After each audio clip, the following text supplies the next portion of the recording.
Welcome to the Milestones Motivation and Money Podcast, hosted by Angel Radcliffe. Tune in as we discuss finances, success stories, and inspiring vibes that will help nurture growth. Hey, welcome back to the podcast. This is a PSA episode for Financial Literacy Month. So, of course, April is Financial Literacy Month. As Financial Literacy Month was established in 2004, and there's so many organizations that are really pushing the message of financial literacy, of bettering your finances and really understanding your money and where your money is going. So, of course, I just want to hop on with a few tips and things that you should look out for the rest of this month, for the month of April. So the Federal Reserve is one of the top organizations that hosts free Financial Literacy Month webinars. Topics are ranging anywhere from budgeting to credit management to investing. But I always say the foundation of great finances, no matter where you are in your financial journey, is really having your budget together, hence balling on a budget. And so definitely check out the Federal Reserve. And another organization that is hosting free events this month is moneysmartweek.org. moneysmartweek.org. Make sure you check them out. Actually, April 10th until April 17th, there are free webinars every single day on these topics and things that you should probably be understanding and trying to understand to better your finances.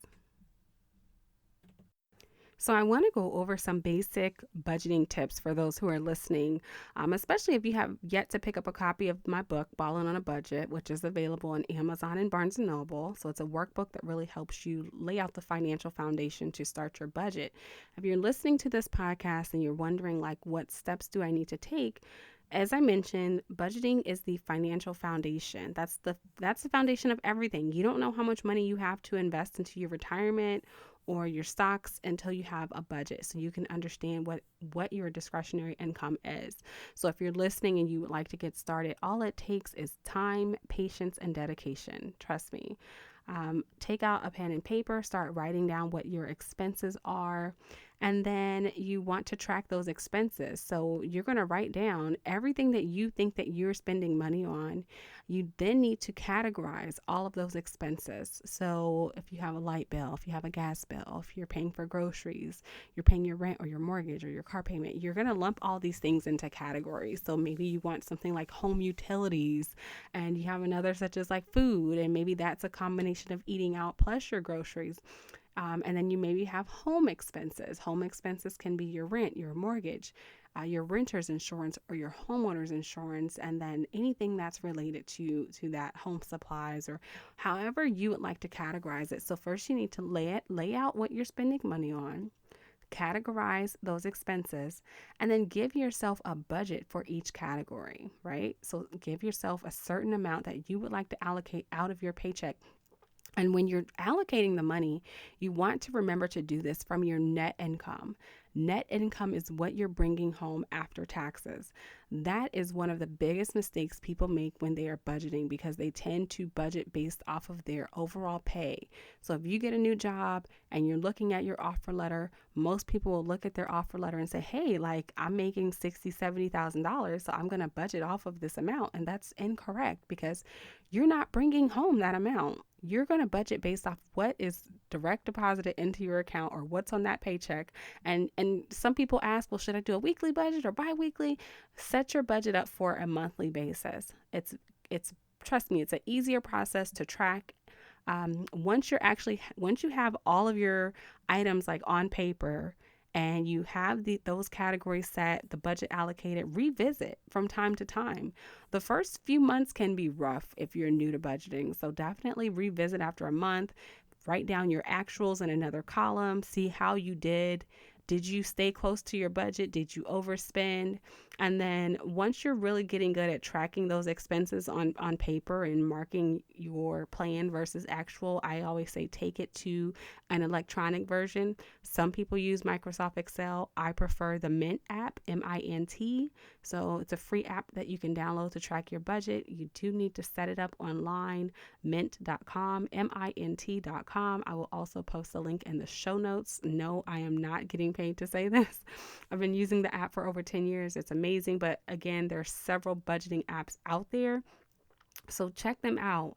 So when we're talking about like, why do you need a budget?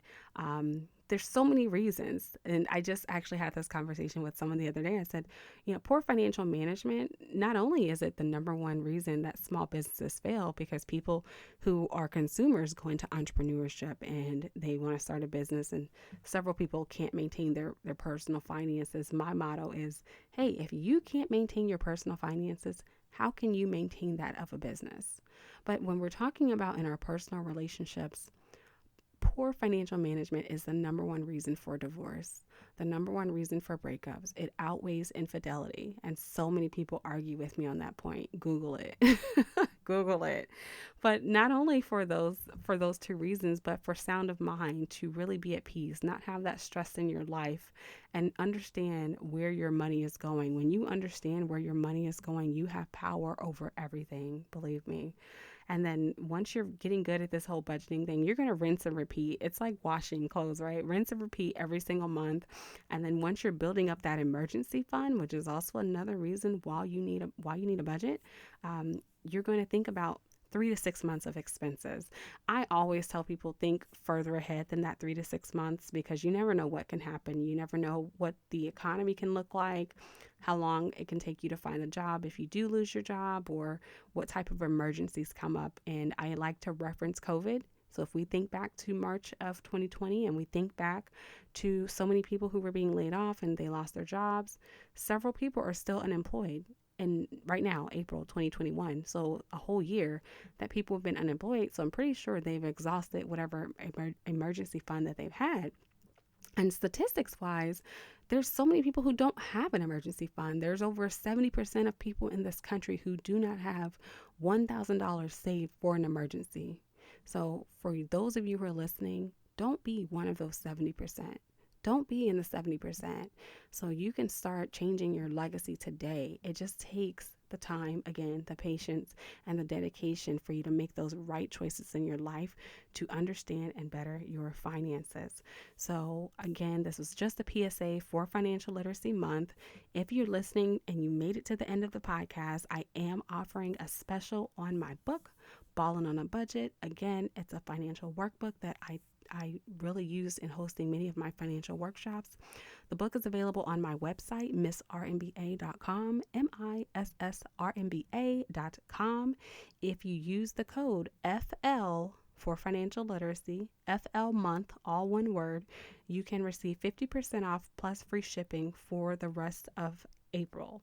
And there is a minimum purchase of $30 that is required. So there's other things on my site. There's another book, Upfront, an Entrepreneur's Quick Start Guide. There's shirts. There are masks. Buy 2 books. Buy one for yourself. Buy one for your child. One for your friend, family member, coworker. And so again, I'll post the code and all of the links in the comments, and I'll be back on the rest of this month with some awesome Financial Literacy Month tips. So the next time we're going to talk about 5 things you need to do to maintain your credit. And thanks so much for tuning in. Thanks for listening. Stay connected with Angel online on Instagram, Twitter, and Facebook at Miss RMBA. That's MISSRMBA. Be sure to subscribe and review. Join us next time as we continue to empower you through milestones, motivation, and money.